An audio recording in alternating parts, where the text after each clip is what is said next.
चलिए देखते हैं हम लोग जो है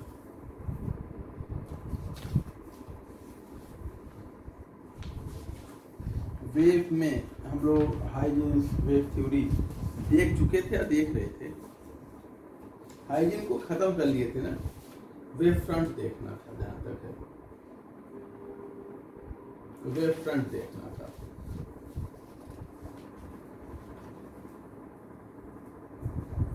क्यों हाइजीन खत्म हो गया था कि शुरू करना था? वेव फ्रंट शुरू करना। चलिए ठीक है, वेव फ्रंट देखते हैं।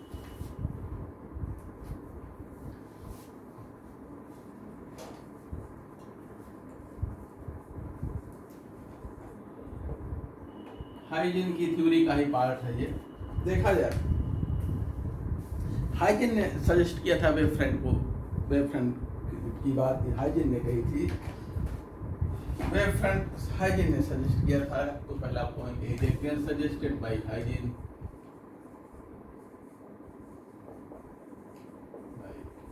हाइजीन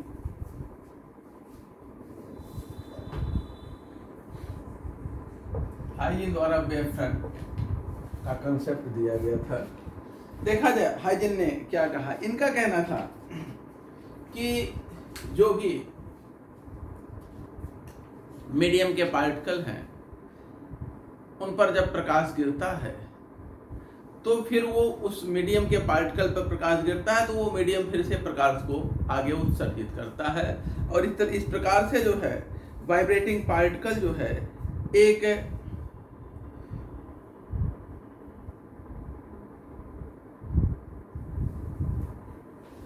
इनका कहना है कि जब भी किसी मीडियम के पार्टिकल पर प्रकाश गिरता है तो प्रकाश जिस तरह से वेव के रूप में वाइब्रेट करता है उसी तरह से पार्टिकल्स का भी वाइब्रेशन होता है। और इस प्रकार से जो वाइब्रेटिंग पार्टिकल है मीडियम के, वो एक फ्रंट बनाते हैं जिसे इन्होंने वेव फ्रंट कहा। तो पहला point, the locus of all particles in a medium. The locus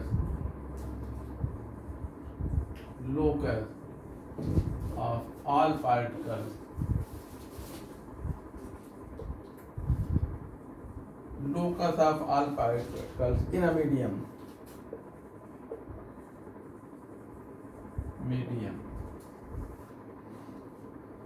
vibrate in the same phase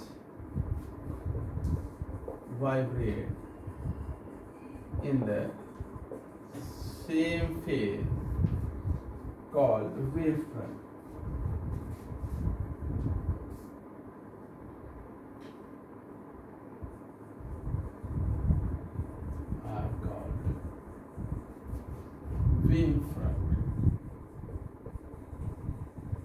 देखा जाए मीडियम के जो पार्टिकल सेम फेज में वाइब्रेट करते हैं उन्हें हम वेव फ्रंट के नाम से जानते हैं। देखिए जैसे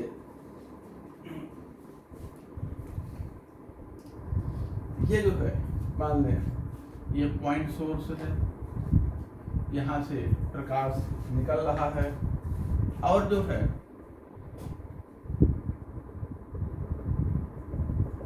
ये मीडियम के वो पार्टिकल हैं जिनका वाइब्रेशन सेम फेज में है।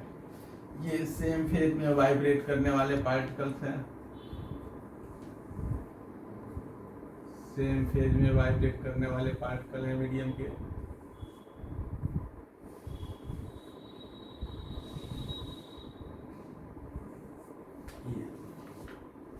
और जो है देखा जाए ये सेम फेज में वाइब्रेट करने वाले मीडियम के पार्टिकल हैं। ये जो पार्टिकल हैं ये एक फ्रंट बना रहे हैं जिसको हम प्राइमरी वेव फ्रंट कहते हैं। प्राइमरी वेव फ्रंट, ये प्राइमरी वेव फ्रंट कहलाता है। Primary wave front.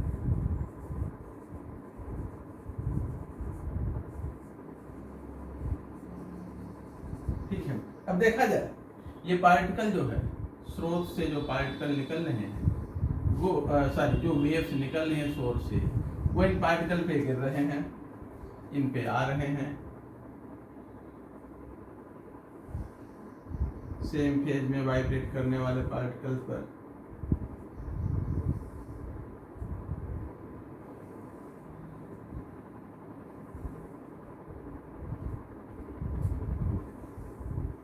अब चूंकि ये सेम फेज में वाइब्रेट कर रहे हैं, ये फिर से यहाँ से प्रकाश को आगे बढ़ाते हैं, उत्सर्जित करते हैं। माध्यम के ये कण है, प्रकाश यानी यहाँ पर गिरा, ये सेम फेज में वाइब्रेट करने वाले पार्टिकल्स हैं, तो यहाँ से फिर प्रकाश उत्सर्जित होता है। ये पार्टिकल फिर से इस आने वाले प्रकाश को फिर से इमिट करते हैं और इस प्रकार से जो है ये एक स्रोत का काम करते हैं। और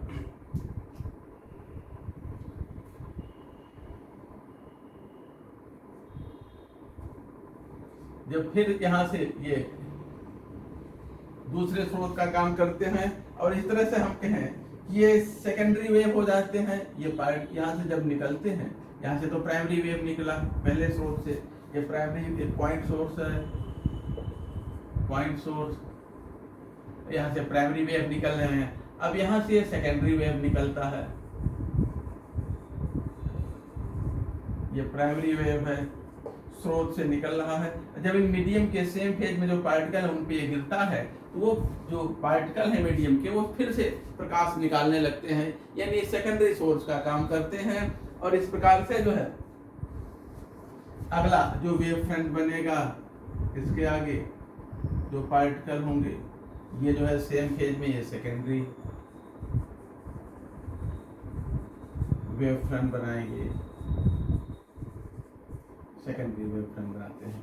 इस प्रकार से जब किसी माध्यम के सेम फेज में जो वाइब्रेट करने वाले पार्टिकल है माध्यम के, जब उन पर प्रकाश गिरता है तो फिर से प्रकाश को as a point source, light के सोर्स की तरह काम करते हैं और अपने ऊपर गिरने वाले प्रकाश को फिर से वो इमिट करते हैं। और इस प्रकार से वो जहाँ गिरता है फिर अगला पार्टिकल इस तरह से इमिट करता है। तो हम कहें जो डायरेक्शन है पार्टिकल के प्रोपागेशन का वो परपेंडिकुलर होता है, वेव फ्रंट के परपेंडिकुलर डायरेक्शन में ये लाइट आगे निकलता है। तो वेव फ्रंट के परपेंडिकुलर, जैसे ये एक वेव फ्रंट था प्राइमरी, ये सेकेंडरी वेव फ्रंट है, तो इनके परपेंडिकुलर ये वेव जो है आगे बढ़ते हैं, लंबवत ये वेव आगे बढ़ते हैं। तो अगला point, the direction of propagation of light is, the direction of propagation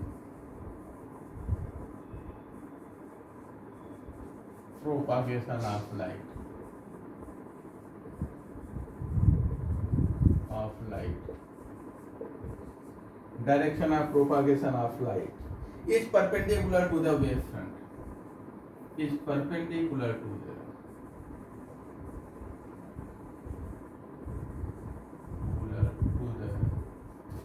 wave front, wave front के लंबवत होता है। ठीक है, फिर से ध्यान दीजिए, हमने बताया कि जब किसी स्रोत से प्रकाश निकलता है, किसी पॉइंट सोर्स से, बिंदु स्रोत से, तो पॉइंट सोर्स जो है यहाँ से जो वेव निकलते हैं वो प्राइमरी वेव से हैं। अगले माध्यम के अगले पार्टिकल पर जब गिरते हैं, ऐसे सारे पार्टिकल जो सेम फेज में होते हैं उन पे गिरते हैं, तो वो फिर से पार्टिकल लाइट को इमिट करता है और इस तरह से सेकेंडरी वेव्स निकलती हैं। ठीक है ना, सेकेंडरी वेव वहां से निकलती हैं, अगले पे गिरा तो टर्सरी वेव, और इस तरह से जो है एक वेव फ्रंट बनाते हैं।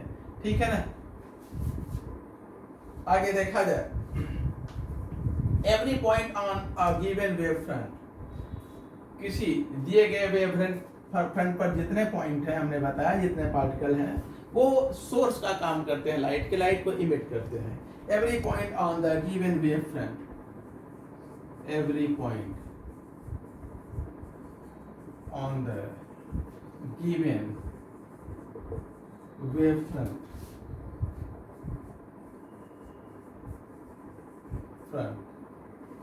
act as a source of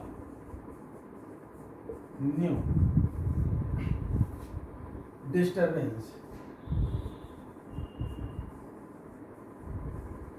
चूंकि जो लाइट एनर्जी है डिस्टर्बेंस के रूप में आगे बढ़ती है, तो जब ये लाइट एनर्जी को इमिट करने का मतलब ये फिर से अगला डिस्टर्बेंस के स्रोत का काम करते हैं और ये फिर से वहां डिस्टर्बेंस उत्पन्न करते हैं। Disturbance call secondary wavelength, secondary wavelets, secondary wavelets इन्हें कहते हैं। Which travel in all direction। अब यहाँ से जैसे यहाँ पर जो प्रकाश गिरा है, अब वो हर तरफ निकलेगा, हर डायरेक्शन में निकलेगा, ठीक ना। जैसे ये यहाँ हर डायरेक्शन में निकल रहा है, ये भी हर डायरेक्शन में निकलेगा।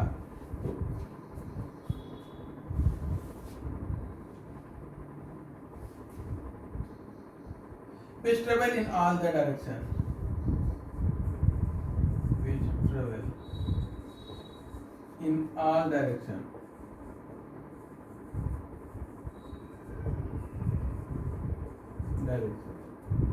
which the velocity with the velocity of light,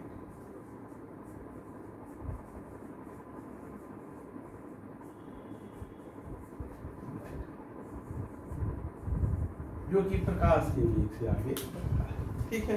आगे देखा जाए,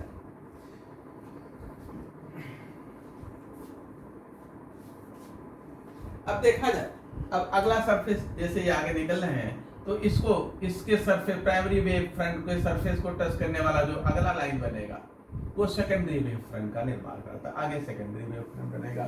तो a surface tangentially touching the secondary wavelet, a surface tangentially touching the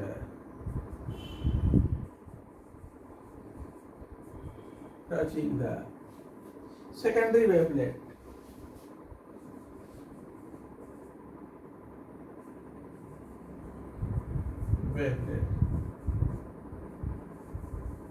secondary wavelet, give the new wavefront called secondary wavefront, give the new wavefront called secondary wavefront।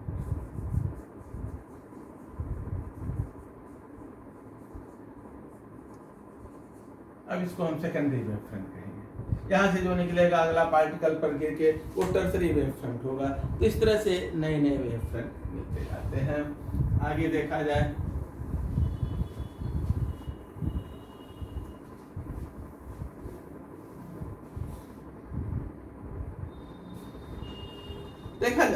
जो wave front होते हैं वो कई प्रकार के होते हैं। Spherical wave front, cylindrical wave front, plane wave front. तो ये डिपेंड करता है कि जो स्रोत है वो जहाँ से लाइट निकल रहा है वो कैसा है। तो देखा जाए, हम सबसे पहले देखते हैं spherical wave front. Spherical wave front,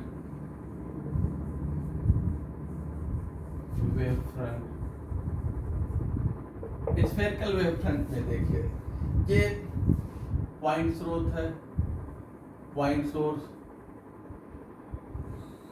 और जो है यहां से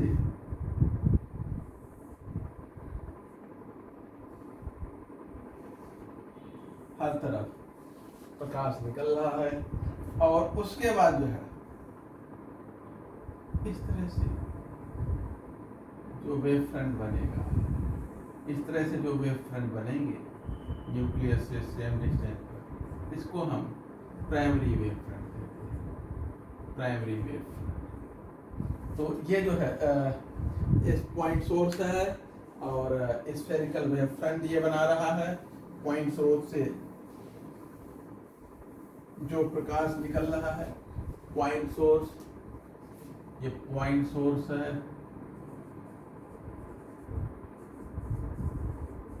और इससे जो वेव फ्रंट बनता है ये स्फेरिकल वेव फ्रंट होता है।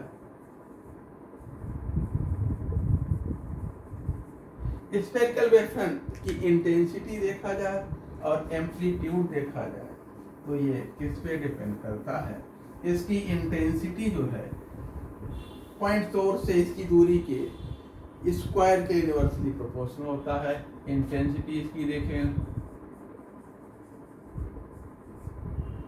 आई प्रोपोर्शनल टू 1/r² के, और एम्पलीट्यूड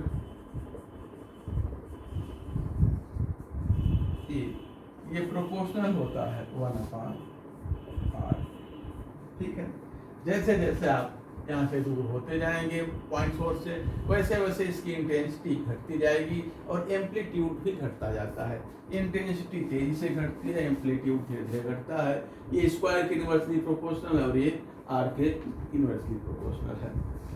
आगे देखा जाए सिलेंड्रिकल वेव फ्रंट। नेक्स्ट देखते हैं सिलेंड्रिकल वेव फ्रंट।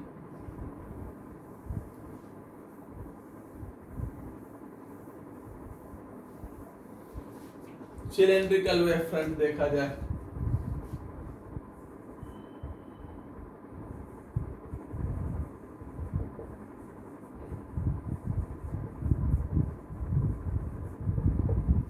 इसमें देखिए क्या होता है। जो पॉइंट सोर्स है वो सिलेंड्रिकल होता है, ट्यूब के आकार का होता है। ये पॉइंट सोर्स जो है ट्यूब के आकार का होता है।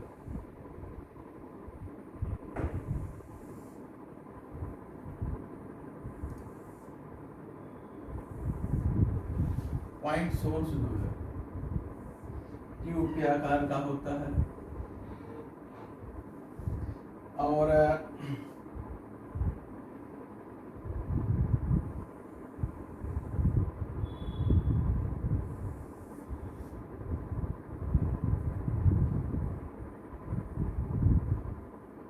देखा जाए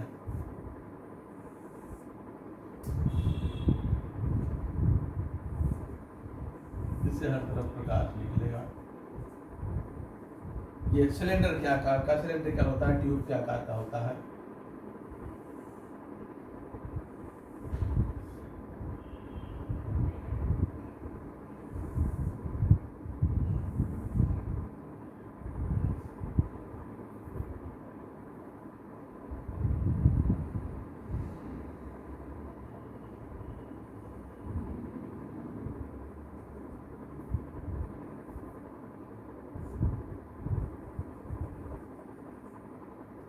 ये जो है अब यहाँ पर देखा जाए ये सिलेंड्रिकल स्रोत है लाइट का, लाइट रेज है। उसके बाद ये जो है सिलेंड्रिकल सोर्स है लाइट का, जैसे ट्यूब लाइट होता है, ट्यूब लाइट इसी तरह का ये है। सिलेंड्रिकल सोर्स है लाइट का, सिलेंड्रिकल सोर्स, ये सोर्स ऑफ, और ये जो है वेव फ्रंट है।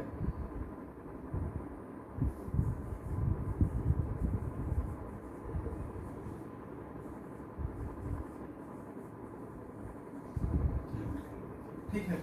यहाँ इंटेंसिटी जो है आई के इनवर्सली प्रोपोर्शनल और एम्पलीट्यूड आई के स्क्वायर रूट के इनवर्सली प्रोपोर्शनल, यहाँ पे ये बदलाव है तो लीजिए। उसके बाद देखते हैं plane wave front. Plane wave front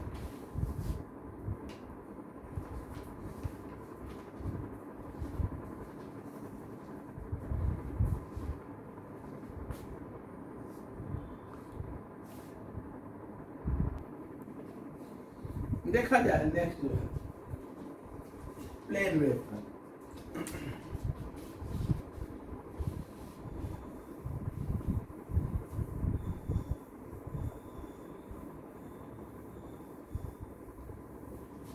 plane wave front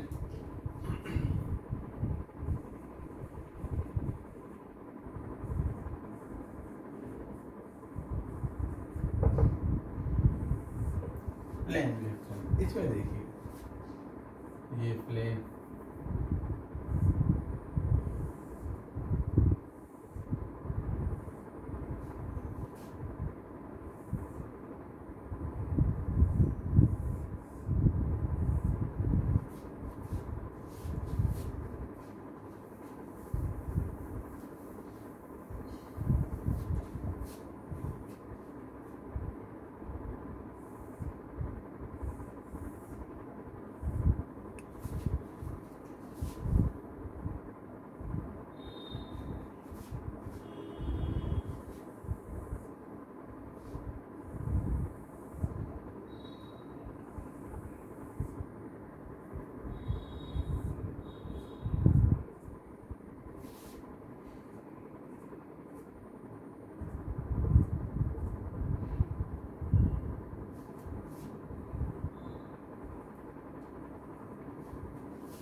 wave front है।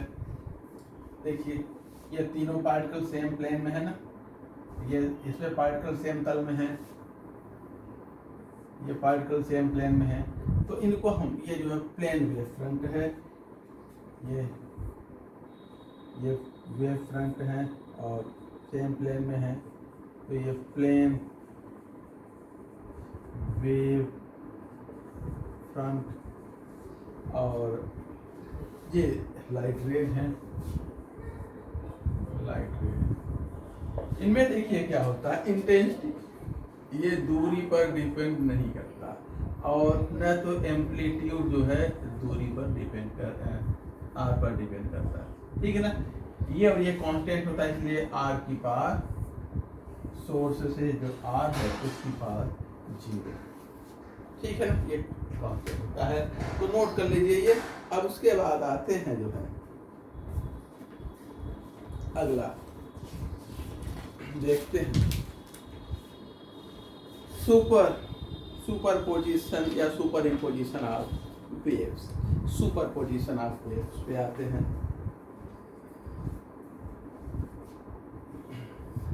सुपरपोजिशन ऑफ वेव्स,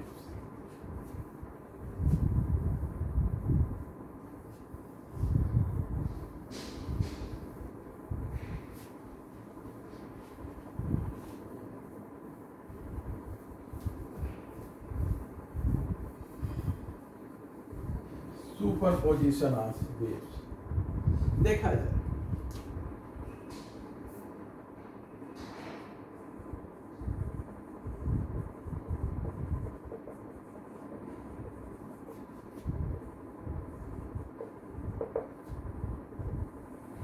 देखिए वेव जो है, अगर हम देखें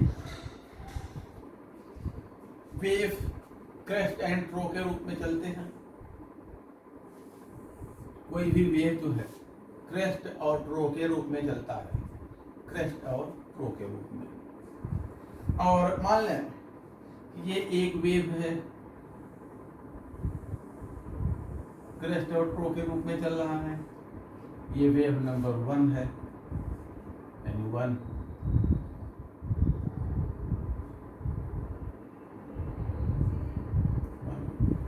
दूसरी वेव जो है इसी के साथ है, लेकिन उसका एम्पलीट्यूड अगर कम है, वेवलेंथ तो सेम है। दूसरी वेव जिसका वेवलेंथ सेम है लेकिन एम्पलीट्यूड अलग है, ये सेकेंड वेव है,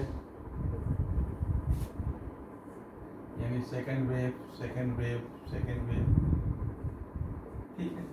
अब अगर ये एक दूसरे के समान इनका एम्पलीट्यूड नहीं है, अलग अलग एम्पलीट्यूड है, तो जब दोनों सुपर इम्पोज करेंगे एक दूसरे पे के साथ, इनका एडिटिव कॉम्बिनेशन है एक तरह से। सेम फेज में जब तरंगे एक दूसरे से जुड़ती हैं, ये 1 और 2 दोनों तरंगों का फेज सेम है, दोनों का क्रेस्ट पे क्रेस्ट है, ट्रो पे ट्रो है, इसका मतलब ये सेम फेज में है। इनका वेवलेंथ भी सेम है, एम्पलीट्यूड अलग अलग है, इनकी इंटेंसिटी अलग अलग होगी, तो जो रिजल्टेंट वेव होगा उसकी इंटेंसिटी या उसका एम्पलीट्यूड क्या होगा। देखिए मान लें दोनों का रिजल्टेंट हमने कुछ ये लिया डॉटेड लाइन से,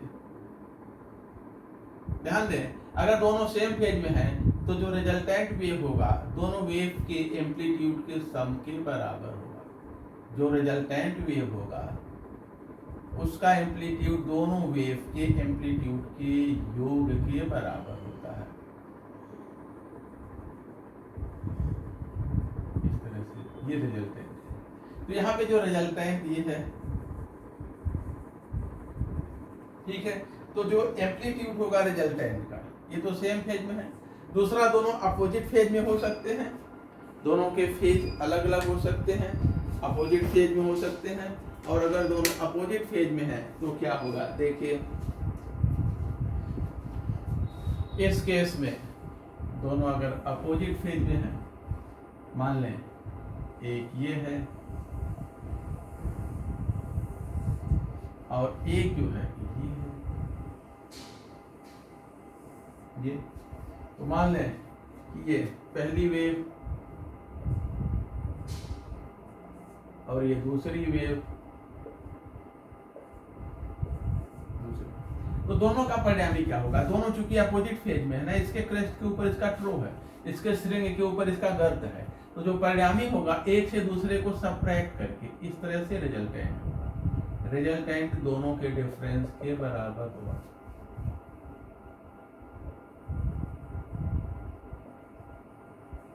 ये रिजल्टेंट होगा, ठीक है। ये रिजल्टेंट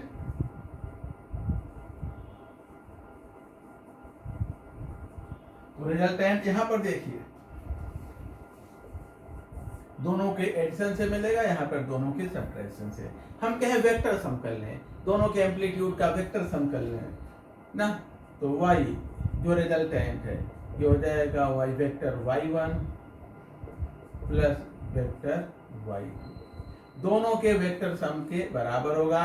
अगर दोनों सेम फेज में है तो ये एडिटिव होगा, जुड़ जाएगा, अपोजिट फेज में है तो एक में से दूसरा सब्ट्रैक्ट हो जाएगा। यानी ये तो वैसे ही होगा, हम कहें y equal to y1 plus y2, ठीक है। और ये क्या हो जाएगा y equal to y1 minus y2, एक दूसरे के डिफरेंस के बराबर होगा, ठीक। और या हम कहें वेक्टर सम दोनों का ले लें, अपोजिट फेज में है तो सब्ट्रैक्शन, सेम फेज में है तो एडिशन। नोट करिए, फिर आते हैं फेज पर।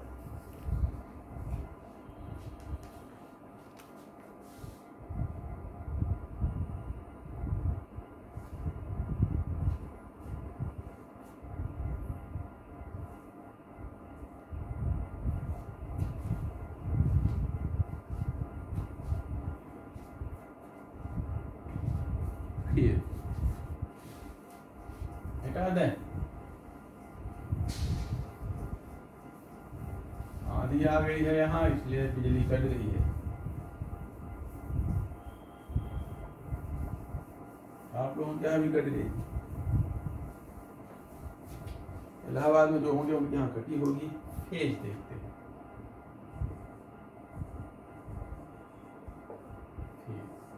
देखिए किसी भी वेव का जो डिस्प्लेसमेंट है उसको हम कैसे मेजर करते हैं। डिस्प्लेसमेंट ऑफ वेव ओरिजिन से, जैसे यहाँ ये ओरिजिन है, ओरिजिन से जहाँ पर जितनी किसी पॉइंट पर मान लें यहाँ पर इसका जो डिस्प्लेसमेंट है y है, तो जो डिस्प्लेसमेंट है किसी भी वेव का उसकी ओरिजिन से, उसको हम कैसे व्यक्त करते हैं।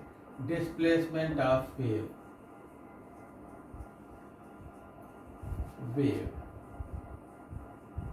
y इक्वल टू होता है a साइन ओमेगा टी, और जहाँ पे ये जो वैल्यू ओमेगा टी है इसी को हम फेज कहते हैं, ठीक है ना।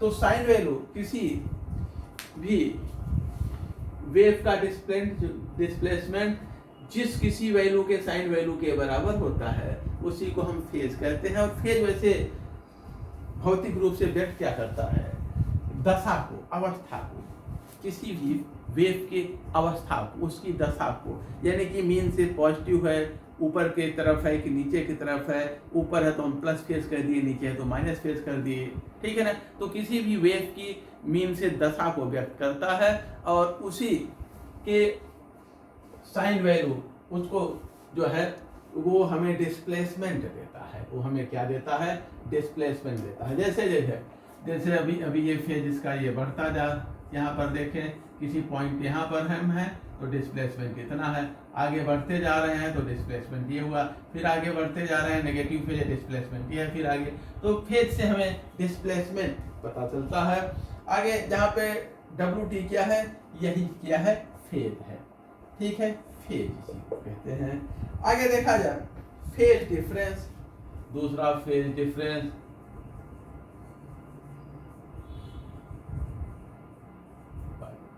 जैसे अगर दो वेव अगर सेम पॉइंट पर हैं, समान बिंदु पर हैं, तो उनके बीच का जो दूरी होता है वही उनका फेज डिफरेंस कहलाता है। देखिए जैसे ये कोई वेव ये एक ऐसे चल रहा है, अगला कोई जो है कहीं से मान ले यहाँ से ये चल रहा है, अगली wave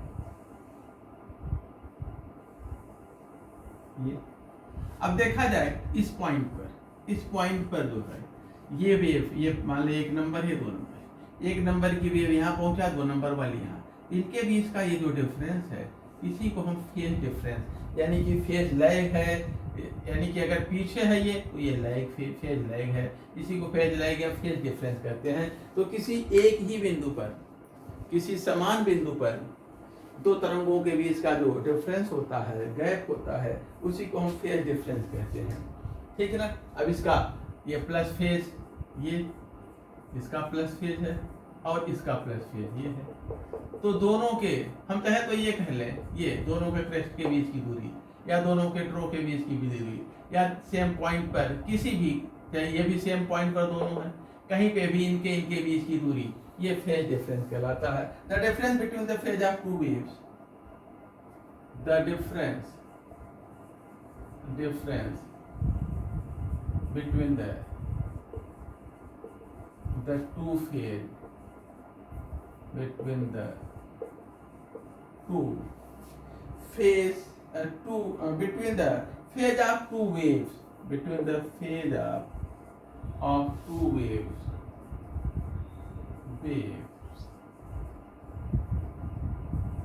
waves at a point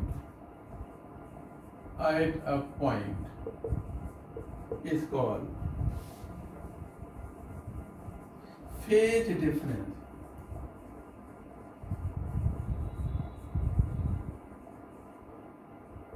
देखिए हम कह सकते हैं if y1 equal to a1 sine omega t हो और y2 equal to a2 sine omega t plus phi हो, ठीक है।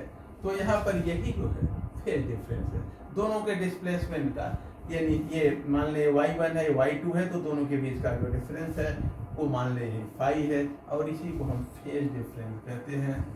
Then phase difference equal to phi, ठीक है। फाई पहली कितना पीछे है दूसरे के, दूसरी कितना आगे है पहली के, वही फेज डिफरेंस कहलाता है। अब दो वेव्स के पाथ लेंथ के बीच की जो दूरी होती है उसको हम पाथ डिफरेंस कहते हैं। तो अगला हेडिंग डालिए पाथ डिफरेंस।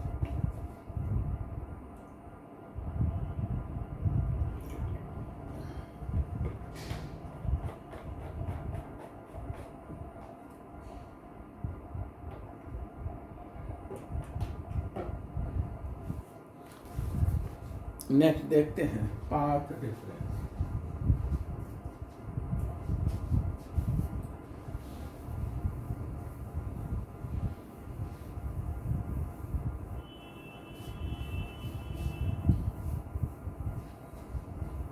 तो तरंगे जो है कि पाथ लेंथ, जितना लंबा रास्ता वो तय करती है, उनके बीच का जो डिफरेंस होता है उसको हम पाथ डिफरेंस कहते हैं।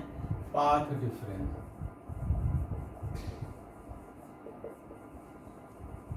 और इसको जो है डेल्टा से डिनोट करते हैं। Delta the difference between path length of two waves, the difference between path length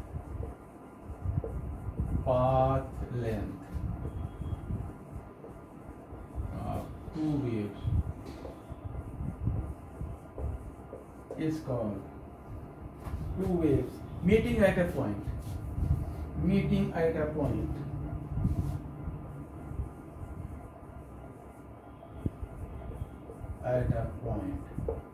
is called path difference।